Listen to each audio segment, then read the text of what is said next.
So this is Dr. Emre Karadeniz from Istanbul, Turkey, and I'm a plastic surgeon, hair restoration surgeon. And so here we are in Malaga at the FUE Europe meeting. I chose this profession of doing hair restoration surgery as a matter of coincidence. So like 8 years ago, I was offered a job at a hair transplant clinic, and I decided to take the offer, and that's how everything started.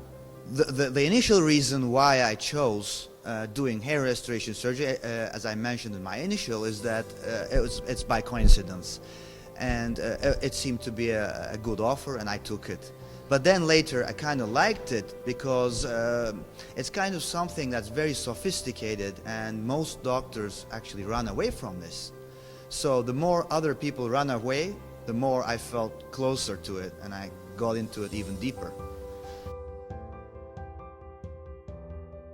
Well, it's sophisticated from a few aspects. One is that it's not in the routine treatment, not in the routine educational program of any specialty. That's very important. So there's no department in medical faculty for hair restoration surgery.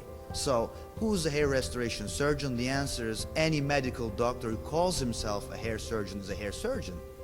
And that's the initial difference from any other specialty, that no one else is actually getting a proper education or training for this. So you just self-train. A few things I would say what makes a good hair restoration surgeon is, one is that you have to have a good training background. So this is surgery, obviously, so you have to have a good surgical background. And obviously plastic surgery is the closest to this. You know, it's cosmetic surgery, it's reconstructive surgery at the same time, so it gives you a good educational background. Then you have to kind of be dedicated to it, love it, and I believe even you have to be, you know, hair restoration surgery only. You can't just do all the cosmetic procedures and occasionally do hair transplants. You either do hair transplants all, or you don't do it at all. So second thing is dedication, and third is probably ethics. Well, ethics is, you know, in other specialties or any medical problems, the patient comes up with a distinct problem, and, you know, it's written in all books what you have to do to solve it. So you know what you have to do for the patient. It's clear. If you don't do it, you're making a mistake. And so you know what to do. Whereas in hair, that's not clear. So the patient doesn't have a clear problem, and oftentimes they're complaining of something that may not be a problem. So you have to not fulfill what the patient wants, but you need to educate the patient instead, which is not the patient is expecting. So that's a part of the ethics. And connected to that, you have to kind of always keep in mind the patient's best interest in the long run. As hair restoration or as hair loss is progressive in most cases, you have to think long term. You know, it's not like fixing a crooked nose or a problem with the breast or a sagging tummy that you do one surgery and you fix it once and for all. So you have to think long term, 20, 30 years.